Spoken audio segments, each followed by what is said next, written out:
안녕하세요. 이세라 지니아가타입니다. 저와 시청자 여러분들은 지금 천사다운 박사 성 토마스 아퀴나스와 함께 걷고 있습니다. 우리의 성인 성 토마스 아퀴나스는 학문적 달란트가 참 대단하신 분입니다.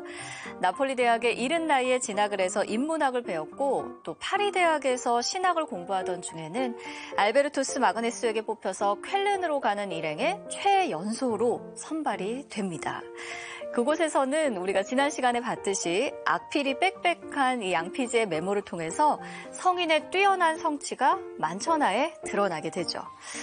이번 여정은 우리의 성인 토마스 아퀴나스가 교수 후보생으로 임명이 돼서 부임한 파리 대학에서 시작이 됩니다. 참 흥미진진한 토마스 성인의 삶, 그리고 황금시대 중세 이야기를 들려주시는 분이시죠. 박승찬 교수님 나오셨습니다. 안녕하세요, 교수님. 안녕하세요. 가톨릭대학교 철학과 박승찬입니다. 제가 토마스 아퀴나스 성인에 대해서 연구한 바를 여러분들과 함께 나눌 수 있어서 너무나 기쁩니다. 네, 저도 매 시간 아주 성장하고 있습니다. 철학 영재로. 네. 나날이 성장하고 있습니다. 교수님 덕분에. 참 교수님 덕분에 여러 이 성인의 이야기, 토마스 아퀴나스 성인과 관련된 여러 이야기들을 귀를 쫑긋하고 듣고 있습니다. 이분의 사상도 큰 어려움 없이 쫓아가고 있다라고 대본에 나와 있는데 네. 중간중간 고비를 만나면서도 열심히 좀 쫓아가고 있습니다. 정말 감사드리고요. 또 우리 교수님이 안내하시는 이 여정에 역시 함께 또 저희와 이 여정의 동반자로 함께 해주시는 분이십니다. 노성숙 교수님 나와 계십니다. 안녕하세요, 교수님. 안녕하세요. 반갑습니다. 네. 저는 철학상담 그리고 상담 철학을 가르치는 노성숙입니다. 네, 반갑습니다. 네, 두 분. 오늘 우리의 여정은요, 이 1252년 파리입니다. 토마스 아퀴나스가 4년 만에 다시 파리로 돌아왔습니다. 1245년에는 파리 대학의 대학생으로, 그리고 시간이 지나서 1252년에는 교수 후보생으로 오게 됩니다. 토마스 성인은 이제 교육자로, 학자로서의 첫 발을 파리에서 내딛게 된 거죠. 당연히 이 지성의 고장이자 철학자들의 도읍인 파리는 우리의 토마스 성인을 반갑게 맞아줬겠죠, 교수님? 안타깝게도 그렇지 못했습니다. 모든 것이 저의 예상을 좀 빗나가고 있습니다. 첫 부부터 약간 삐끗했는데요. 네. 그렇지 않았나요? 내분이라 그럴까요? 네. 소용돌이라 그럴까요? 당시 파리 대학에서는 두 세력의 갈등으로 아주 혼란스럽기 짝이 없었습니다. 그럼 교육자로서의 이 첫 출발이 순탄치 않았던 것 같은데 왜 그랬던 거죠? 당시 파리 대학에서는 재속 사제 교수들 또는 교구 사제 교수들과 탁발 수도의 출신 교수들이 공공연하게 싸우고 있었습니다.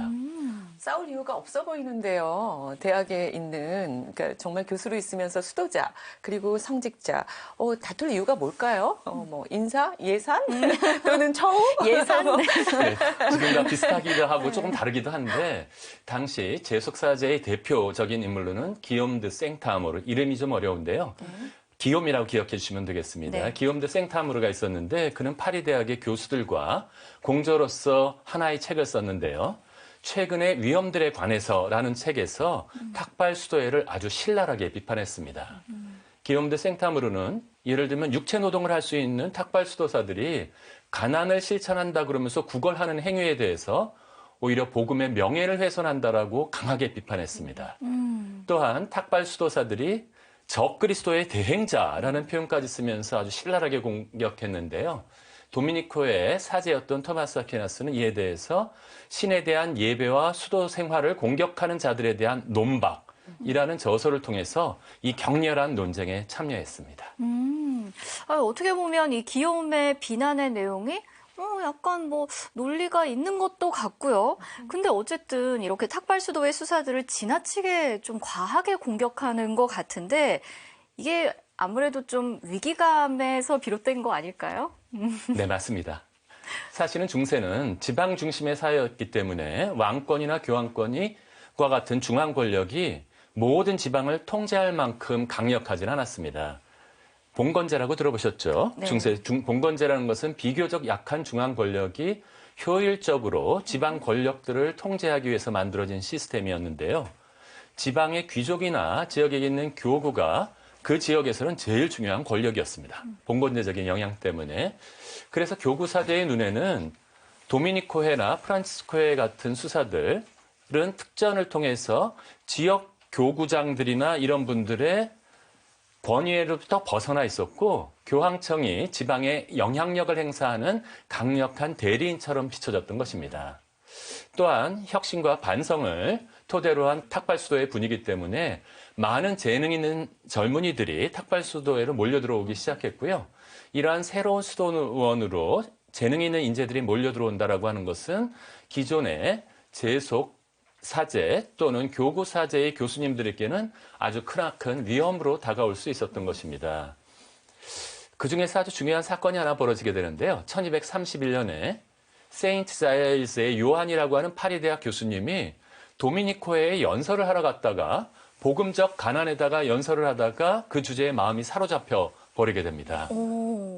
그래가지고는 도미니코의 총장님께 그 자리에서 연설을 하다 말고 입회를 해도 되겠냐고 그러고 자신에게 수도복을 입혀달라고 요청하게 되었던 것이죠. 그 자리에서요? 그 자리에서요. 그 감동이 너무 네. 컸기 때문에 이렇게 그는 그 자리에서 도미니코 회원이 되었고요. 네. 나머지 복음적 가난에 대한 감동적인 연설을 그 자리에서 끝마치게 되었던 것입니다.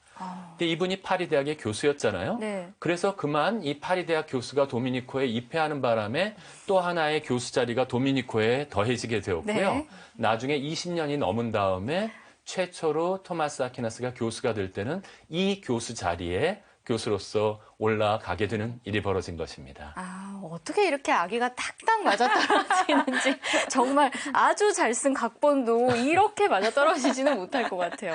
우리 토마스 성인의 생애는 역시 이렇게 드라마틱한 뭔가 이런 사건들의 연속이다라는 생각이 좀 드는데, 근데 교수님께서 방금 말씀해 주셨던 것처럼 이렇게 인재들이 수도회로 몰려드는 일이 계속해서 나타나다 보니까 교구 사제들이 이건 우리가 똘똘 뭉쳐서 대응해야 되는 위기 상황이야 라는 공감대를 형성을 하고 힘을 모아서 좀 싸움을 계속 붙인 거 아닌가 이런 생각도 좀 드는데요. 네, 재속사제들이 똘똘 뭉치자 이번에는 탁발 수도회들이 뭉치기 시작했습니다. 도미니코회와 프란치스코회는 사실 아리스토텔레스 철학을 두고는 지난번에 의견이 갈렸다라고 말씀을 드렸었는데 이 재속사제들과의 논쟁에서는 아주 의기투합하게 됩니다.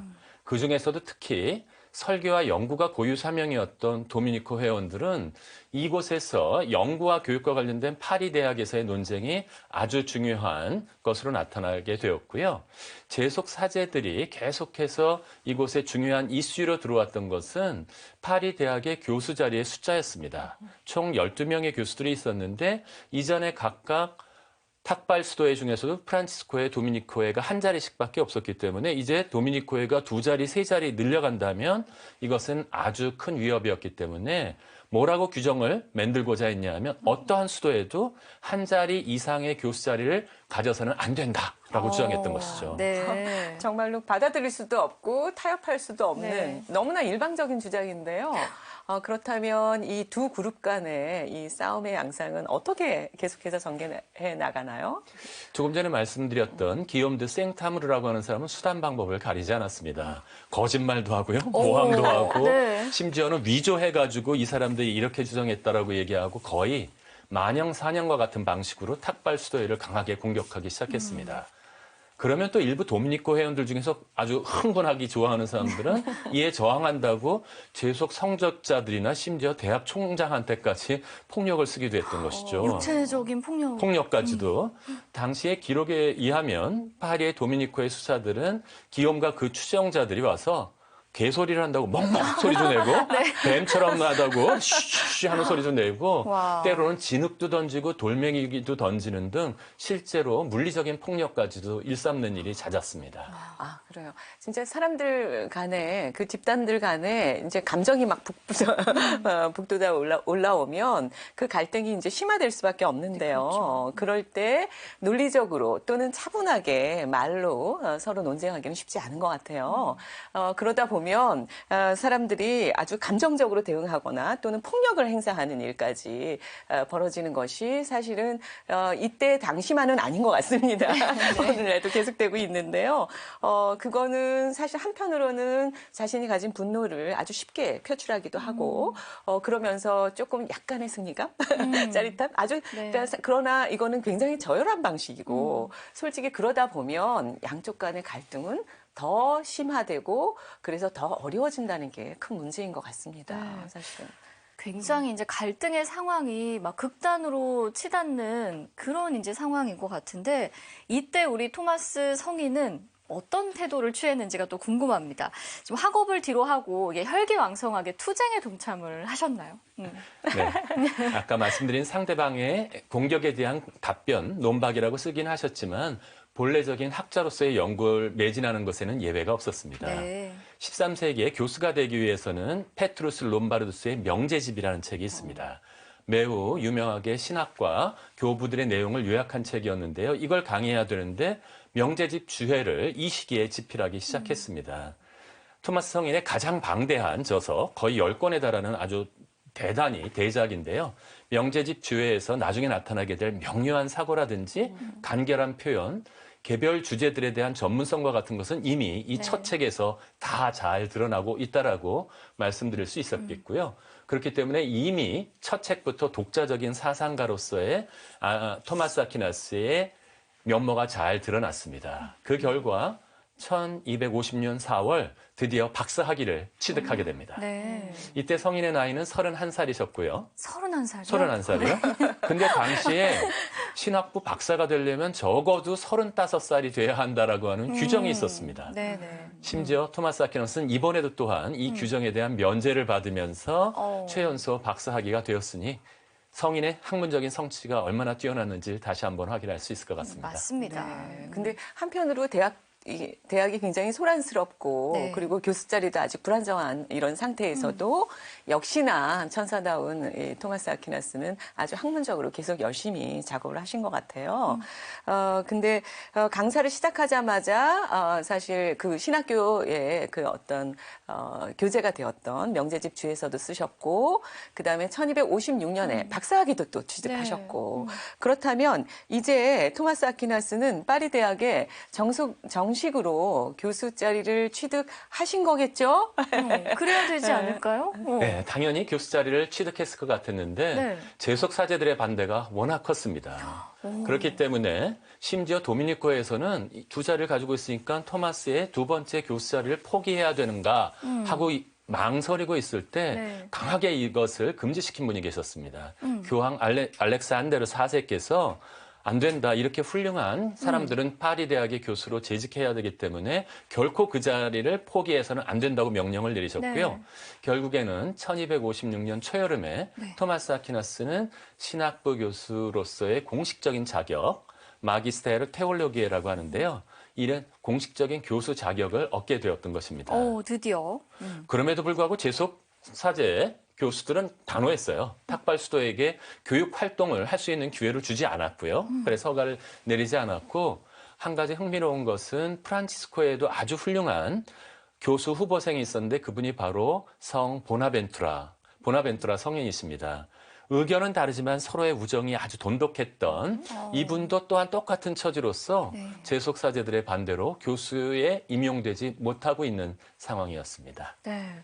아니 근데 교황님이 이만하면 당연히 교수로 임용을 시켜야 된다라고 이야기를 하는데 재속 사제 이 교수들은 그렇게 되면은 교황의 명도 살짝 무시하는 것 같은 그런 느낌도 좀 있네요. 네.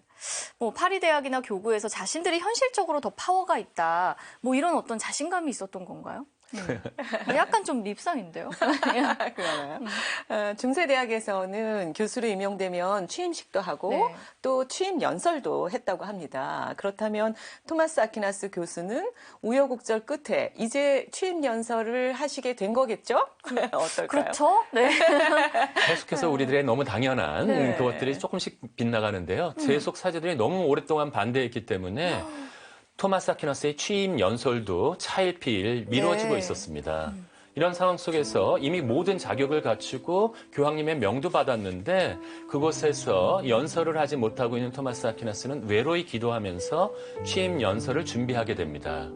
이 연설의 바탕이 되는 구절은 시편 104장 13절이었는데요. 당신의 거처에서 산의 물을 대시니 당신께서 내신 열매로 땅이 배부릅니다. 라고 하는 이러한 구절을 가지고 취임 연설을 준비하고 계셨습니다. 네, 이 시편 구절은 어떤 의미를 담고 있는 건가요? 네, 이 구절을 선택한 것은 사실은 토마스 자신이 아니었다라는 기록도 나오는데요. 네. 토마스가 교수직에서 너무 버거워가지고서 눈물로 기도를 하고 있는데 도미니코의 수도복을 입은 백발의 수사가 나타났다라고 얘기합니다. 그래서 하도 울면서 토마스가 기도를 하고 있으니까 하느님께서 당신과 함께 계시니 아무런 걱정을 하지 말고 교수직의 무게를 받아들이라고 얘기해 주게 됩니다. 토마스 아퀴나스 성인이 무슨 구절로 저는 연설해야 될지도 모르겠어요 했을 때 이 노수사가 알려주신 것이 당신의 거처에서 산의 물을 대시니 당신께서 내신 열매로 땅이 배부릅니다. 라는 이 시편 구절을 얘기해 줬고요. 이 구절을 가지고 네가 하느님께 말씀을 드릴 것이다 라는 약속을 해줬던 것이죠.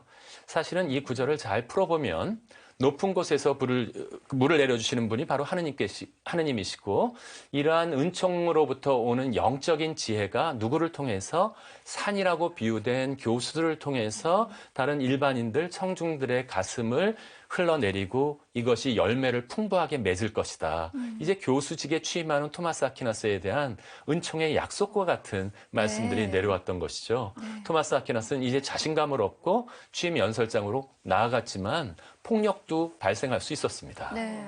그래서 어떤 일이 벌어졌냐면 프랑스 국왕의 군인들이 와서 취임 연설장을 지켰고요. 그들의 보호하에서 취임 연설은 무사히 끝나게 됩니다. 네. 하지만 재속사제들은 계속 반대를 했고요. 네. 교황님도 몇 번 개입하시고 결국에는 기욤에 썼던 네. 탁발 수소사들을 비판했던 그 책들이 단죄되고 불태워진 다음에야 1년 후 1257년 가을에 가서야 토마스와 보나벤투라는 파리 대학의 교수단으로 받아들여졌고요.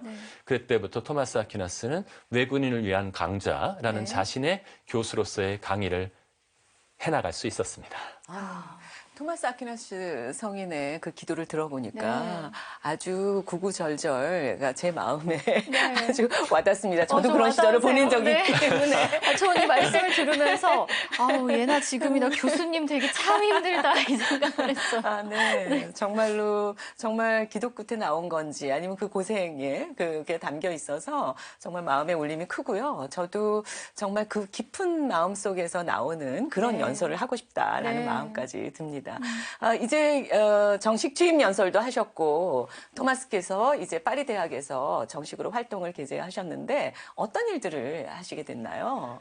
네, 1257년부터 1259년까지 파리 대학 교수로서 봉직하셨는데요.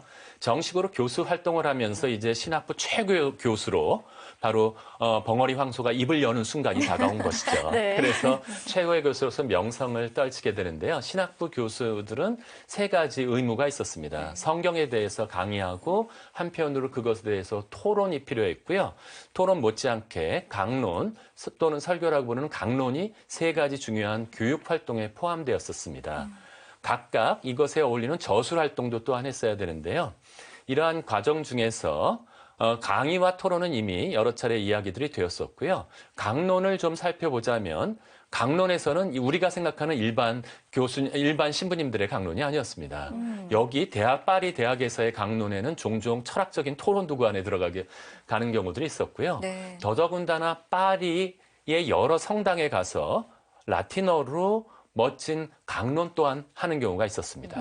아주 지식인들과 귀족들 이런 사람들이 그 강론을 많이 들었는데요. 토마스 아퀴나스가 파리 성당에서 하는 강론을 통해서 명성이 쫙 퍼져나가기 시작한 것이었어요. 그래서 전에 생샤펠 보여드릴 때 거룩한 왕 루이 9세 말씀드렸었는데 아까 군인까지 파견해서 보호해 주었던 성왕 루이 9세가 자문관을 구할 때 누구에게 요청했다? 토마스 아퀴나스 새로운 교수에게 젊은 교수에게 국왕의 자문관 역할까지 맡겼던 것입니다.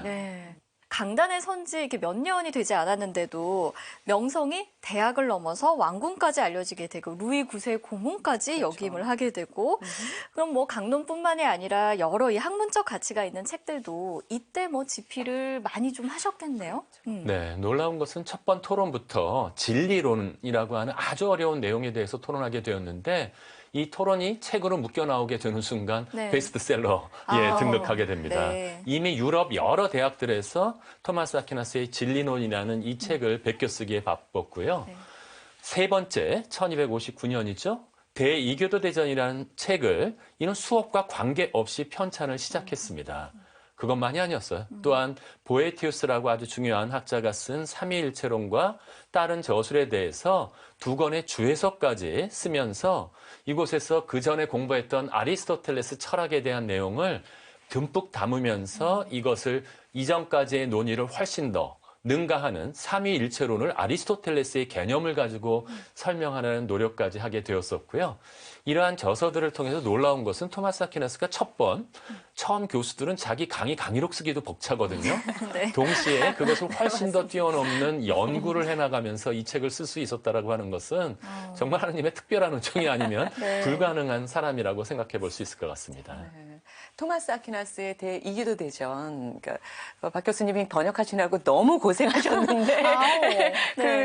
그것은 네, 아주 버리시네요. 대표적인 엄청난 두께입니다. 옆에서 보기에도. 네. 좀 더 자세하게 좀 설명해 주실 수 있을까요?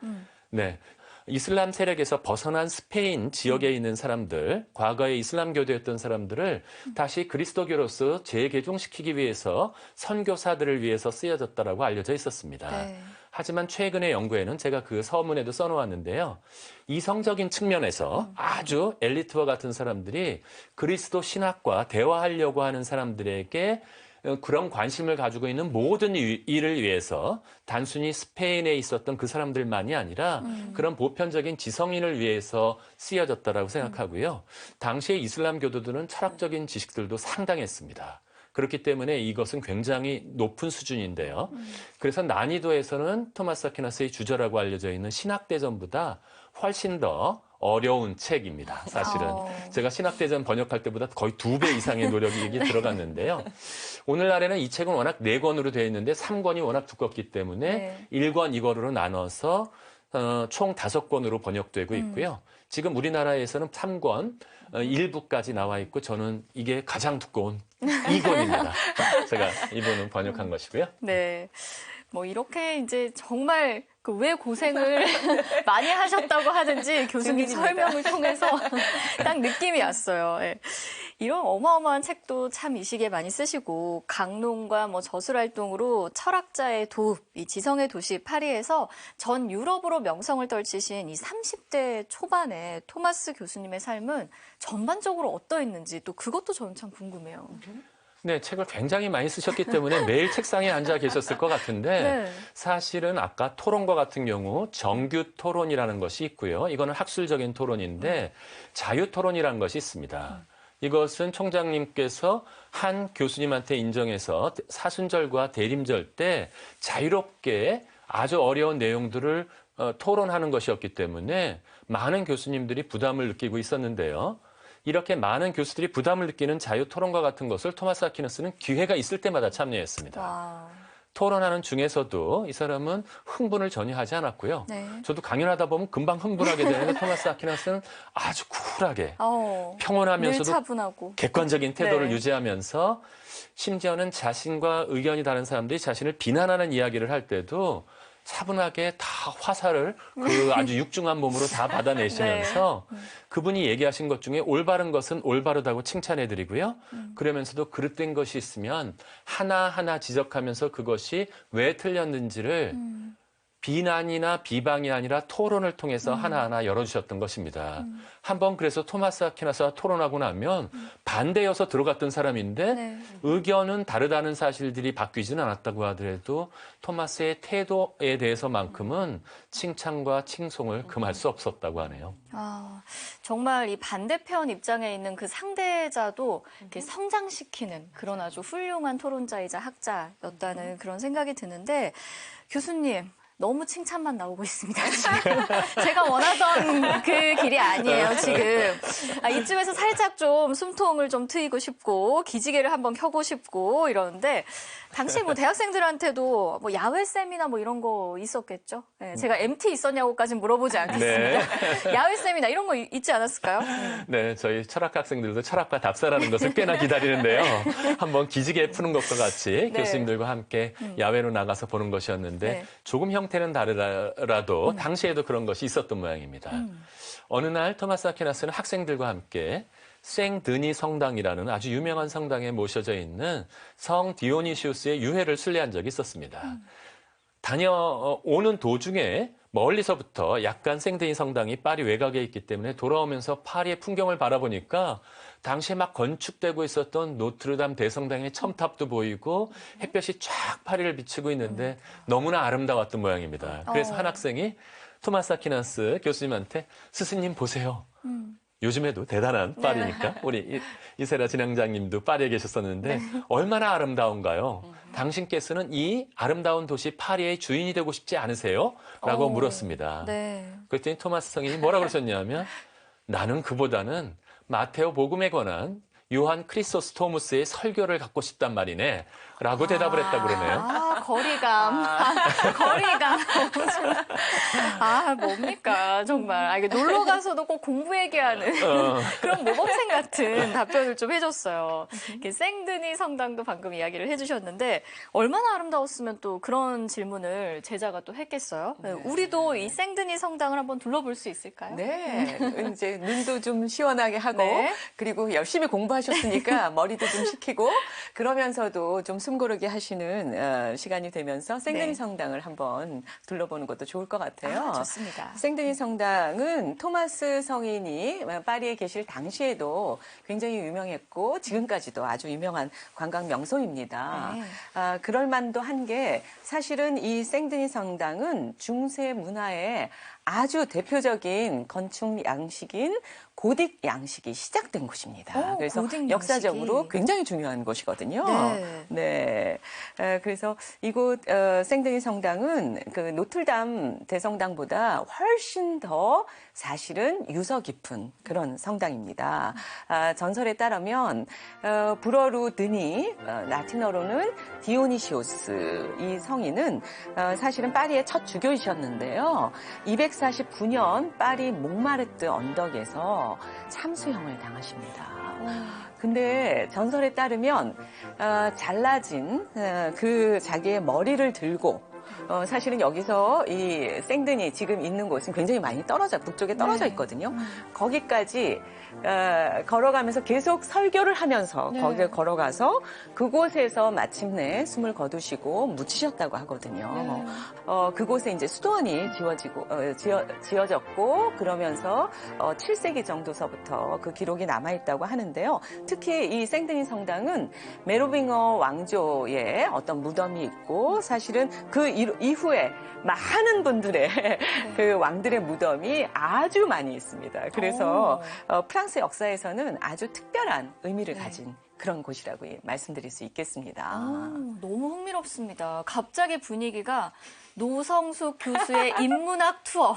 네. 갑자기 이러면서 저의 흥미가 확 이렇게 올라오는 게 이제 느껴지는데 우리 한번 성당 한번 둘러보고요. 교수님의 설명 이어서 또 듣도록 하겠습니다.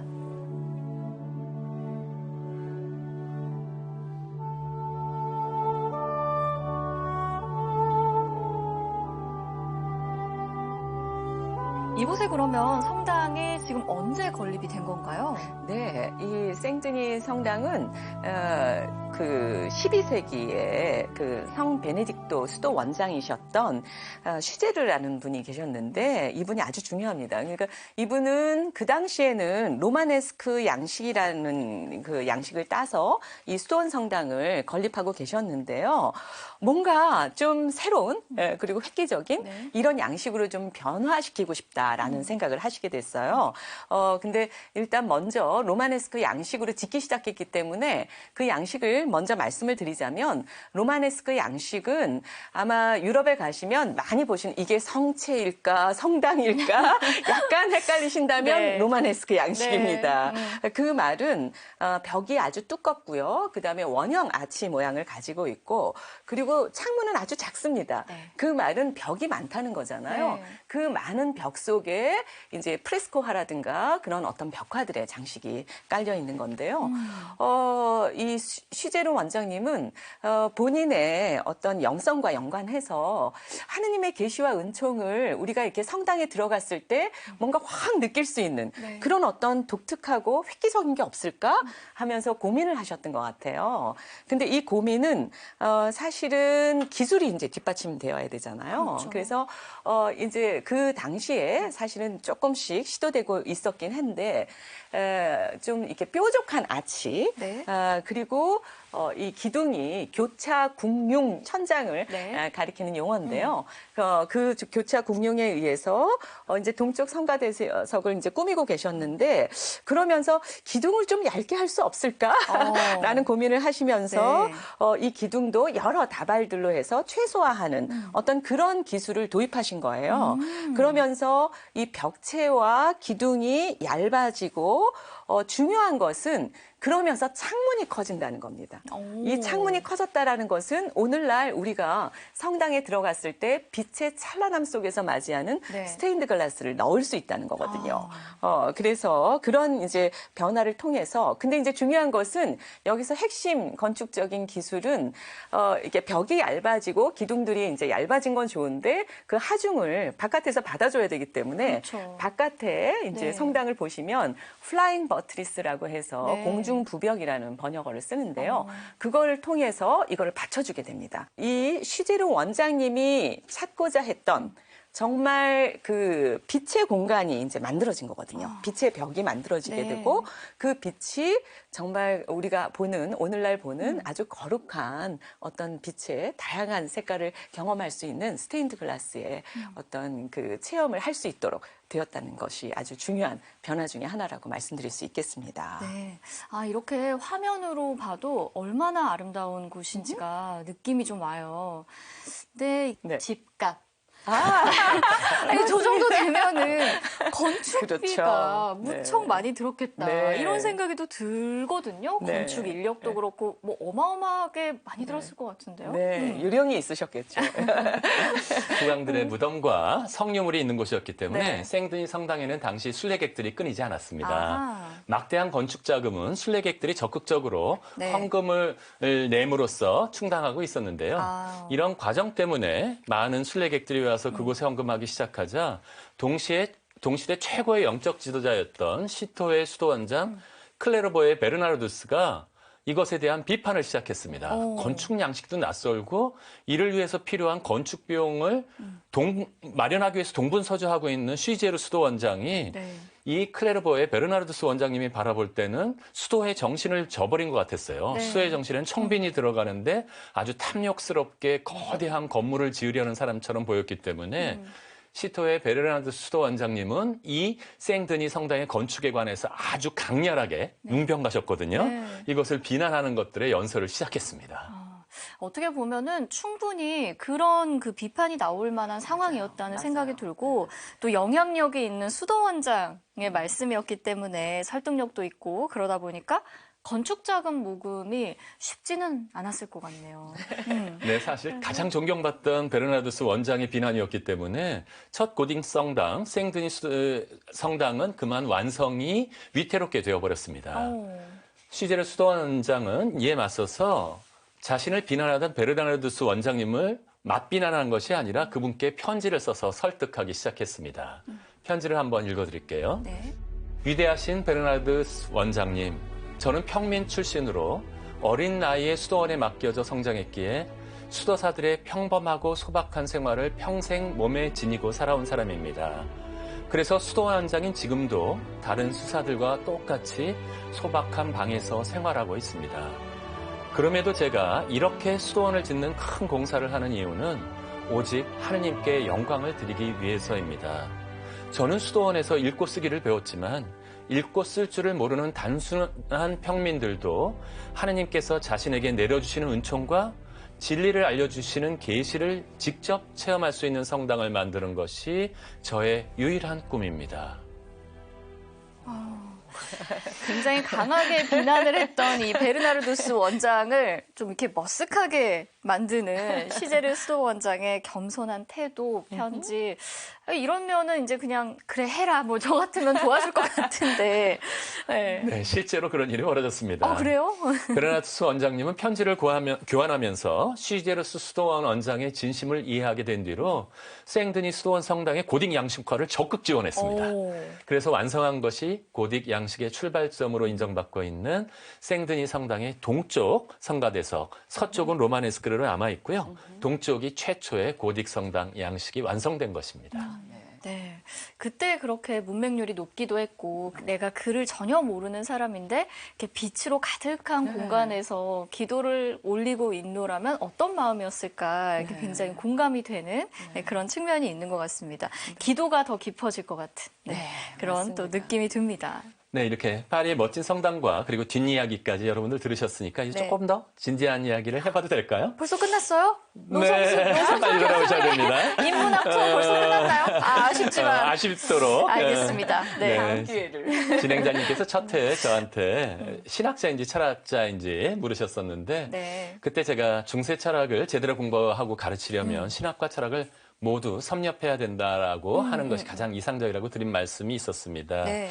이제 그 이유를 조금 더 자세하게 말씀드려볼까 하는데요. 네, 저도 기억이 나요. 그때 교수님께서 신학 석사 그리고 중세 철학으로 박사 학위를 받으셨다라고 이제 대답을 해주셨었고, 뭐 그래서 이렇게 전문가가 됐구나. 그냥 그 정도로만 제가 이해를 하고 있었는데, 우리가 지금 함께 걷고 있는 이 여정, 이 토마스 아퀴나스 성인의 사상과 그 부분이 밀접한 관계가 또 있는 건가요? 철학의 어원이 지혜에 대한 사랑이라고 하는데 그리스도교의 초기 교부들은 참된 지혜는 그리스도교 안에서 발견된다라고 생각했습니다. 그렇기 때문에 참된 지혜가 발견되는 그리스도교에 대한 사랑을 가지고 있는 것이 곧 철학을 하는 것이라는 생각을 했었기 때문에요. 이거 철학과 신학은 아주 긴밀하게 연결이 되어 있었고요.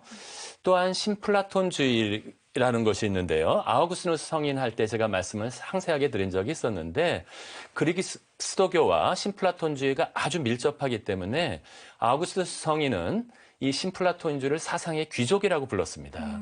그렇기 때문에 아우구스티누스에게는 신학이야말로 참된 철학이면서 학문들의 여왕이기도 했던 것이죠. 그런 이유로 토마스 아퀴나스 시대 이전까지는 신학이 중심에 있고 이걸 중심으로 다가오는 것이 좋은 철학이라고 설명할 수 있을 정도로 철학과 신학은 두 학문이 명확하게 구별되지 않고 있었습니다. 네. 지금까지 이어지고 있는 여러 우리의 여정 동안 박 교수님께서 고대 그리스 철학자인 아리스토텔레스의 재발견, 또 아리스토텔레스 강의 금지령, 아리스토텔레스의 철학에 대한 태도 차이로 학파들을 또 분류해 주신 게 어렴풋하게 기억이 또 납니다. 그러면 결국 이 아리스토텔레스의 사상이 발단이 돼서 이 철학과 신학 두 학문이 구분 지어지게 됐다라고 봐도 무방한 걸까요?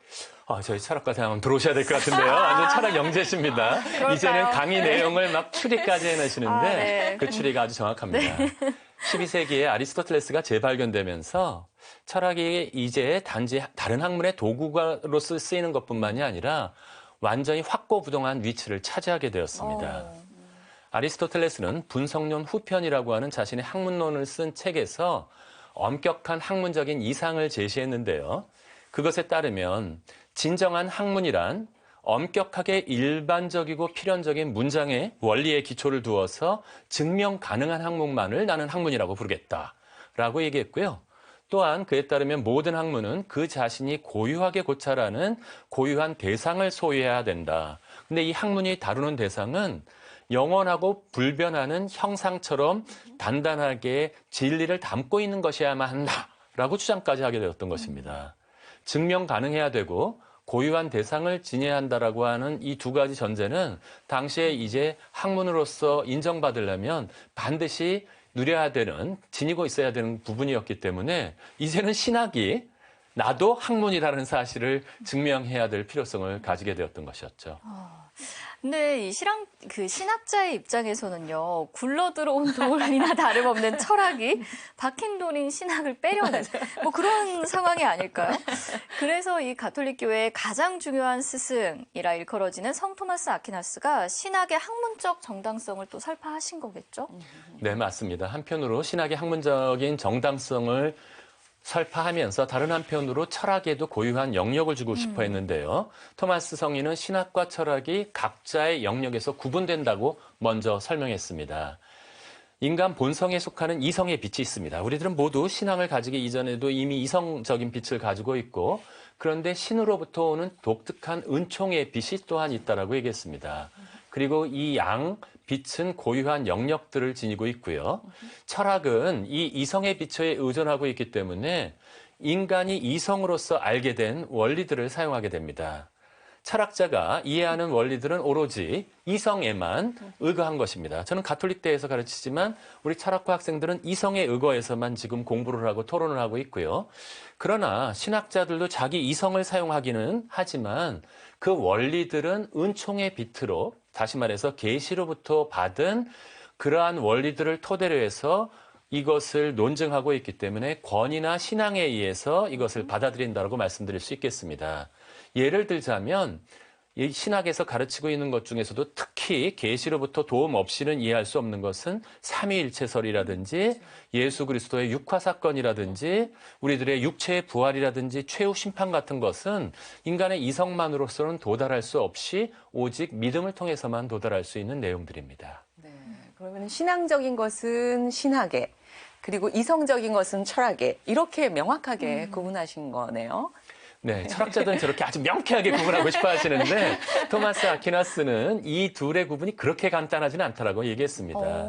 왜냐하면 철학에서도 인간이나 신을 이야기하고 신학에서도 인간이나 신에 대해서 이야기하고 있기 때문에 그런데요. 하지만 그 방법은 다르다고 토마스 아퀴나스 성인은 얘기해 줬습니다. 신학자는 예를 들자면 신에 대해서 얘기할 때도 신이 계시를 통해서 자신을 드러내준 대로 따라가는 것이다 라고 얘기할 수 있다면 철학자들도 신에 대해서 이야기를 하긴 하는데 이것은 시작부터 하는 것이 아니라 이 세상에 있는 모든 우주들을 관찰한 결과 결론에 가서야 신이 필요하고 신이라면 이런 성격을 가지고 있다라는 이야기는 방식으로 얘기하고 있기 때문에 입장이 완전히 다르다라고 하는 것이죠. 예를 들어서 신학자에게는 신이 계시를 제시해 주시는 출발점이라고 얘기한다면 철학자는 세계를 관찰하면서 얻게 된 원인이라고 하는 결론이라고 말씀드릴 수 있고요. 똑같은 인간도 신학에서는 하느님의 모상이라고 부르고 철학에서는 이성적 동물이라고 부르는 다른 방식으로 이야기해 나간다고 얘기할 수 있겠습니다. 네. 근데 이제 철학, 신학 이런 이야기들을 쭉 듣다 보니까 저는 이런 궁금증이 또 드는데요. 저처럼 아주 평범하고 보통의 사람에게 신학이 어떤 효용이 있을까? 이런 궁금증이 또 생기기도 합니다. 네, 제가 책을 한다든지 이런 강연을 통해서 말씀을 드리고 싶은 이유 중에도 하나였는데요. 토마스 아퀴나스 성인은 철학과 신학의 두 학문을 구분하는 것을 토대로 해서 신학의 필요성을 또한 이야기해 주셨어요. 아까 이성의 한계를 넘어서는 어떤 영역이 있다고 말씀드렸는데 우리가 진정한 행복에 도달하려면 바로 이 내용에 대한 것들을 이해할 수 있어야 되는데 아까 철학만으로는 아까 삼위일체, 육화사건, 부활 이런 부분에 도달할 수 없다라고 말씀드렸었잖아요. 그렇기 때문에 만일에 철학은 이곳까지 최종적인 목표까지는 도달하지 못하기 때문에 신의 본성과 관련된 것이 그 안에 다 들어있는데 이걸 이해하기 위해서는 은총의 힘이 필요하다라고 얘기하고 있는 것입니다. 우리 인간들은 이것들을 이해하고 최종적인 완성에 도달해야지만 행복해질 수 있는데 그것에 도달하기 위해서는 뭐가 필요하다? 신학이 꼭 필요하다라고 1차적으로는 말씀드릴 수가 있겠네요. 네. 그러면 토마스 성인이 말씀하신 진정한 행복이라는 건 어떤 걸까요? 제가 너무 오늘 좀 철학적이 돼가는 것 같아요. 네. 네. 신학적이 되어간다고 해야 되나요? 네. 이거 다음에 말씀드리려고 살짝 남겨놓고 있었는데 또 꼭 질문하셨으니까 다시 한번 말씀드려보자면요. 우리들은 행복, 돈을 많이 가졌을 때 행복하기도 하고 명예라든지 권력이라든지 때로는 육체적으로 쾌락을 느꼈을 때 사랑하는 사람과 사랑을 나눌 때도 쾌락을 느낀다 그러고 아리스토텔레스 같은 사람은 공부하면서 또 네. 가장 행복감을 느낀다라고 얘기했는데 네. 토마스 아퀴나스 성인도 신학대전 2부에서 이거 하나하나를 다 다루시면서 하지만 토마스 아퀴나스는 이 모든 것들도 행복을 가는데 도움을 주기는 주지만 진정한 행복을 가져다 주지는 못한다라고 얘기했습니다. 왜 그랬냐면 이 모든 것들은 행복에 도달하기 위한 수단으로 쓸 수도 있고 또한 행복한 사람들이 얻게 되는 열매 또는 결과라고도 얘기할 수 있지만 종종 아리스토텔레스는 행복을 최종 목표라고 얘기했는데 최종 목표는 이것이 아니다라고 하는 것이죠. 궁금할 테니까 살짝 네. 말씀드리면 지복직관이라고 혹시 들어보셨나요? 지복? 지복직관, 네. 최고의 행복으로 하느님을 만나게 되는 일을 말로 줄여드려서 너무 네. 어렵지만 지복직관, 떡볶이집 이름이 아닙니다. 네. 가장 행복이라고 하는 것이라고 말씀해 드렸기 때문에 네. 요것에 도달할 때에만 최종적인 행복을 누린다라고 얘기했고요. 너무 궁금해서 참기 힘드신 분들은 네. 제가 이 알수록 재미있는 그리스도교 이야기 22강에 이 내용을 상세하게 글로 써놓았으니까 네. 이 부분을 한번 보신다면 그 궁금증이 조금은 해소될 수 있을 것 같습니다. 알겠습니다. 22강. 제가 한번 잠깐 또 이렇게 껴들어서 정리를 좀 해보자면요. 그러면 인간의 이성으로는 결코 파악할 수도 없고 도달할 수도 없는 어떤 지점이 존재를 하고 근데 또 이것들이 우리의 진정한 행복과 밀접하게 연관이 되어 있기 때문에 그렇기 때문에 신학이 반드시 필요하다라고 우리의 토마스 아퀴나스 성인이 저의 스승이신 너무 감사합니다. 이렇게 맛있다. 요약을 했어야지만 아마 시청자분들이 아마 중세철학 아마 공부하러 오셔야 될 것 같아요. 강연 끝나면. 네. 그래도 이제 부족하죠. 예, 교수님께서 또 마지막으로 다시 핵심만 좀 정리를 해서 추려주시면은 오늘의 강의가 오늘의 여정이 아주 말끔하게 끝날 것 같습니다. 네, 아마 많은 분들이 좀 혼란스러울 수 있을 것 같기 때문에 제가 표를 보면서 간단하게만 다시 한번 설명드리도록 하겠습니다. 네. 네, 이 철학과 신학은 각각의 영역으로 일단은 구분될 수 있다라고 말씀을 드렸었고요. 철학의 영역 같은 경우는 이성의 자연적인 빛에 의존해서 인간의 추리로서 성과를 내게 되는 것이고요. 신학의 영역이라는 것은 은총의 빛에 의존하게 됩니다. 계시의 권위에 의존해서 하게 되는 것이고요. 다른 의미로 그렇기 때문에 이 세상 안에 있는 모든 도덕 법칙이라든지 세계 창조라든지 하는 것은 이성의 빛에 의해서 자연과학적으로도 충분히 탐구할 수 있습니다.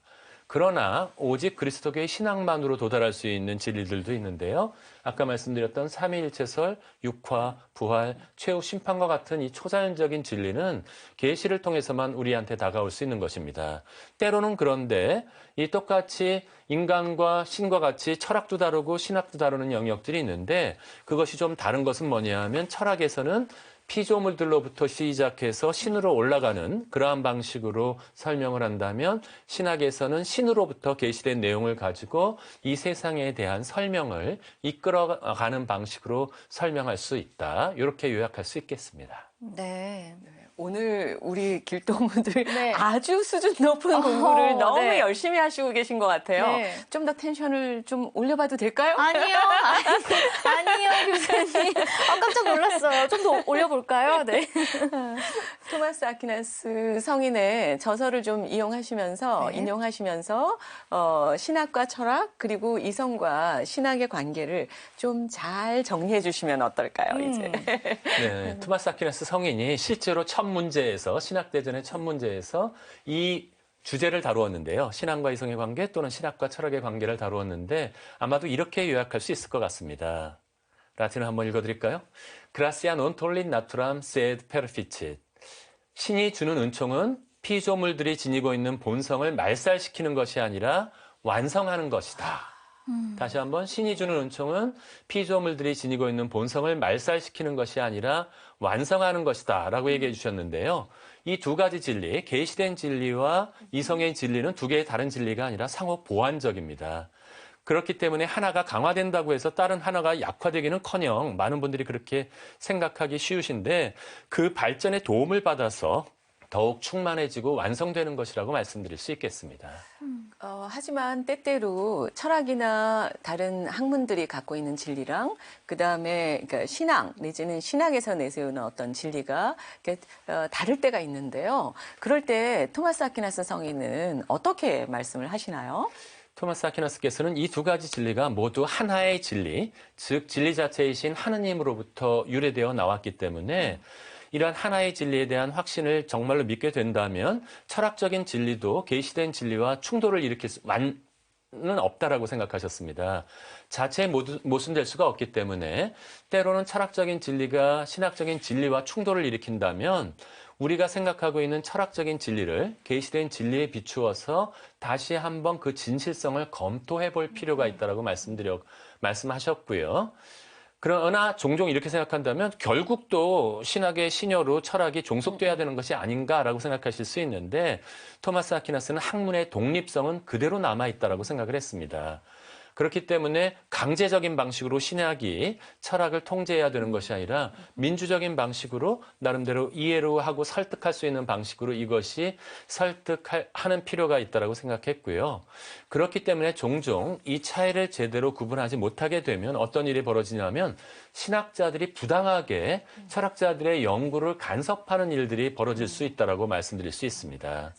우리는 종종 그 사건들을 기억하는데요. 갈릴레이 재판이나 다윈의 진화론이 처음 나왔을 때 교회의 반대 등 같은 것을 생각해 본다면 지나치게 경직된 태도로 고유한 철학의 영역을 인정하지 않고 비난하는 일들이 벌어질 수 있는데 저는 이 부분에서 좀 아쉬움을 느끼게 됩니다.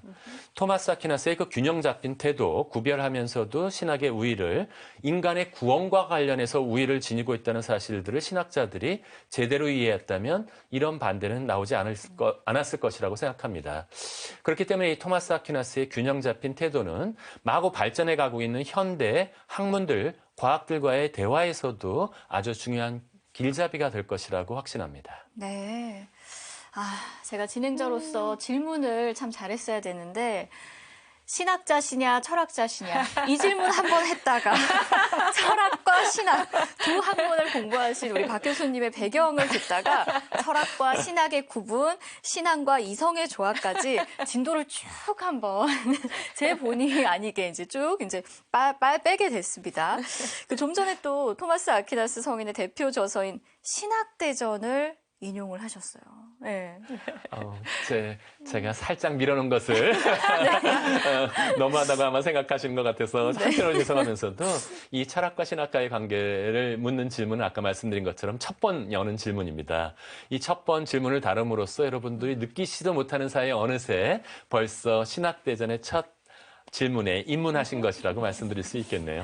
네, 맞습니다.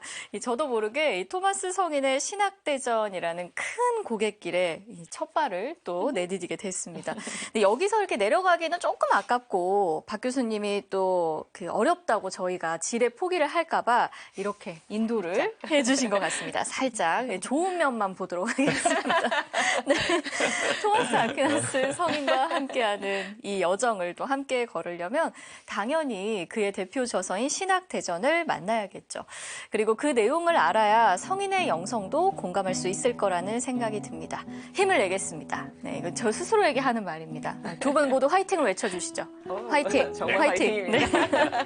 네, 시청자 여러분도 고고 우리 함께 직진을 또 해보도록 하겠습니다. 다음 여정에는 저희는 이제 파리를 떠나서 이탈리아로 갑니다. 너무너무 아름다운 성당들이 저희를 기다리고 있습니다. 기대가 됩니다. 인문학 투어 2탄인가요? 네. 기대하셔도 좋습니다. 좋습니다. 제가 이미 파리를 얘기하면서 신학대전을 살짝 밀어넣었지만 사실은 신학대전은 토마스 아퀴나스 성인이 이탈리아에서 교육자로서 활동하시면서 쓰신 부분이었고요. 그렇기 때문에 여러분들이 이제 맛을 보셨으니까 계속해서 신학대전을 공부하는 지적인 도전에 한번 참여해 주시기를 기다리면서 제가 가능한 제 능력이 닿는 범위 내에서 친절하게 안내해 드리도록 하겠습니다. 알겠습니다. 기대하도록 하겠습니다. 우리 길동무 여러분들도 오늘 수고 많으셨습니다. 다음 여정은 조금 난코스가 예상이 되지만 그래도 우리 함께 즐겁게 또 여정을 함께 걷는 분들이 계시기 때문에 즐겁게 함께 걸어보도록 하겠습니다. 다음 여정도 함께 해주시기 바랍니다. 감사합니다. 감사합니다. 감사합니다.